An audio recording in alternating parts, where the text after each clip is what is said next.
Drug stability. Okay, अब जो भी ड्रग हम लोग लेते हैं for oral route, okay, this may destabilise. अब कोई भी ड्रग हम लोगों ने ओरल रूट से ले लिया तो ये ड्रग डिस्टेबिलाइज हो सकता है। और कहाँ कहाँ पे डिस्टेबिलाइज हो सकता है? एक तो शेल्फ लाइफ में, या फिर दूसरा होता है जीआईटी में। ये ड्रग्स होते हैं ओरल यूज के लिए, वो डिस्टेबिलाइज होते हैं दो तरीके से, क्योंकि ड्यूरिंग इट्स शेल्फ लाइफ या फिर जीआईटी में जाने के बाद तो हो भी सकते हैं। और अब ये इनके जब भी उनका स्टेबिलिटी में प्रॉब्लम आएगा तो सीधा सीधा क्या होता है, उनकी बायोअवेलेबिलिटी पुअर हो जाती है, क्योंकि एब्जॉर्प्शन उसका कम हो जाता है। ओके, और ड्रग हमारी कहाँ पे चली जाती है? या तो इन द इनएक्टिव फॉर्म में, राइट? तो ये पुअर अवेलेबिलिटी क्यों हो रही है, पुअर बायो अवेलेबिलिटी? क्योंकि ड्रग का ड्रग किस में कन्वर्ट होगी? उसके इनएक्टिव फॉर्म में कन्वर्ट हुई, या फिर किसी के साथ में उसने कॉम्प्लेक्स बना लिया। मतलब it will interact with the one or more different component and form the complex. Okay, तो ये इश्यू होता है हमारा ड्रग स्टेबिलिटी का।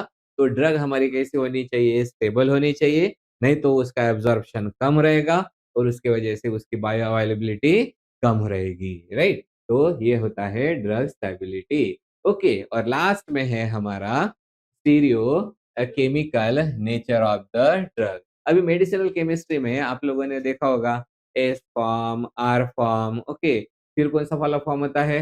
डी फॉर्म, एल फॉर्म, और ये क्या कहलाते हैं? इनैंशियोमर्स। ओके, ग्लूकोज के कितने फॉर्म होते हैं?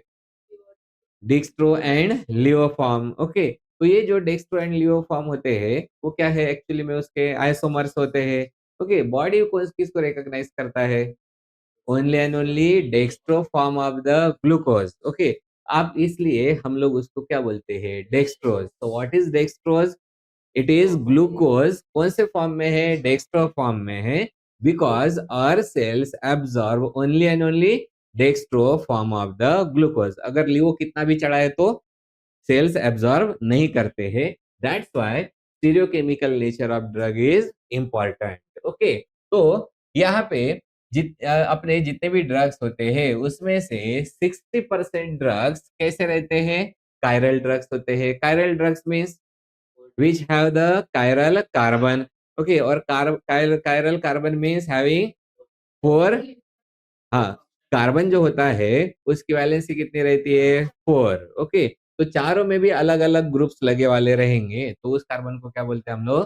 Chiral carbon. और कायरल कार्बन की वजह से उसके बनते हैं ऑप्टिकल आइसोमर। ओके, लेकिन हम लोग जो भी मेजॉरिटी ड्रग्स है उनको हम लोग मार्केट में देखते हैं एज अ रेसेमिक मिक्सचर के वजह से देखते हैं। अब जैसे हम लोगों ने अभी डेक्स्ट्रोलियो के बारे में बात किया ना, वैसे ही जो ऑप्टिकल आइसोमर्स होते हैं उनके वजह से there is difference in the potential of pharmacological effect. Okay, मतलब हो सकता है कभी डेक्स्ट्रोफॉर्म ज्यादा पोटेंट हो, कभी लियोफॉर्म ज्यादा पोटेंट हो। ओके, तो इसलिए हम लोगों को क्या देखने का है? ये तो बहुत अच्छे से स्टडी होने वाला है। कौन सा इफेक्ट?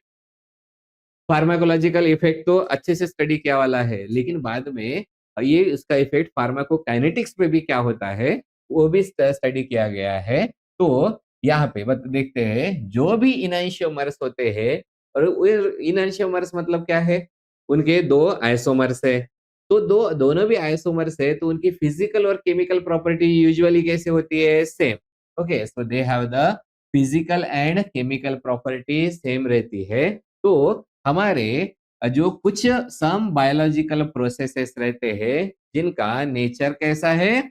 पैसिव। ओके, और कुछ बायोलॉजिकल प्रोसेसेस है जिनका नेचर पैसिव नहीं होता, that means they need specific configuration. पहले देख लेते हैं कुछ बायोलॉजिकल प्रोसेसेस कैसे है passive in the nature. Okay, जो सिर्फ और सिर्फ किसके ऊपर डिपेंडेंट है? Physical and chemical characteristics. तो ये कभी भी कोई सिलेक्टिविटी शो नहीं करते हैं। ओके, क्या बोला अपन ने?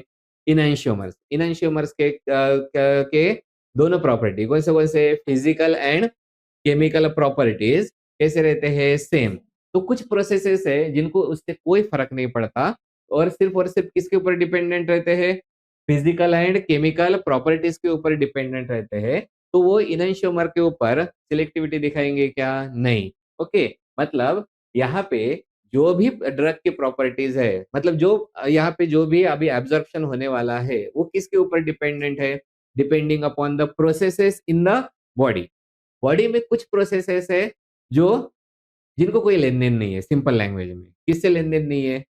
वो दो फॉर्म में है या नहीं है, तो वो प्रोसेसेस को सिर्फ किससे मतलब है? फिजिकल एंड केमिकल नेचर से। तो वो वाले ड्रग को कोई सिलेक्टिविटी से मतलब नहीं होता। लेकिन जैसे कुछ प्रोसेसेस होते हैं, फॉर एग्जांपल प्रोटीन बाइंडिंग। तो प्रोटीन बाइंडिंग में प्रोटीन मीन्स क्या होते हैं? Polymer of amino acids, or amino acids can be acidic, basic और amphoteric और neutral, ओके। और या फिर पॉजिटिवली चार्ज और निगेटिवली चार्ज, मतलब अमीनो एसिड पे चार्जेस होते हैं पॉजिटिव और निगेटिव, इनैंशियोमर्स में भी तो चार्ज होते हैं पॉजिटिव एंड निगेटिव। अब वहां पे फर्क पड़ेगा in case of protein binding, okay. So which require the interaction of drug with the macromolecules. Macromolecule कौन है? हमारा प्रोटीन। और ड्रग का उसके साथ में क्या होता है? इंटरेक्शन। ये सारे मैकेनिज्म हम लोग देखने वाले हैं ड्रग डिस्ट्रीब्यूशन में। तब यहाँ पे एग्जिबिट करेगी स्टीरियो सिलेक्टिविटी। तो क्रक्स ऑफ द मैटर क्या है? अगर हम लोग स्टीरियो केमिकल नेचर देखते हैं ड्रग का, ओके, तो वो डिपेंडेंट रहता है हमारे बॉडी के प्रोसेसेस पे। कुछ प्रोसेसेस ऐसे होते हैं जो सिर्फ फिजिकल और केमिकल प्रॉपर्टी के ऊपर डिपेंडेंट होते हैं, उनको कोई लेन देन है का स्टीरियो सिलेक्टिविटी से? नहीं। लेकिन कुछ प्रोसेसेस होते हैं जो, जैसे फॉर एग्जांपल प्रोटीन बाइंडिंग वाला, जिनको किससे मतलब होता है? Stereo selectivity.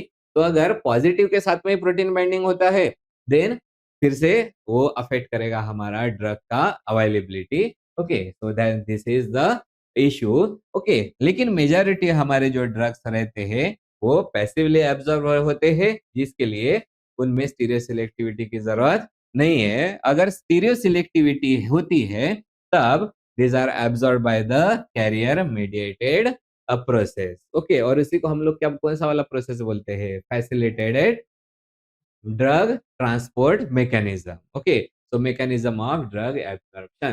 तो इस तरीके से हमारा क्या खत्म हुआ है?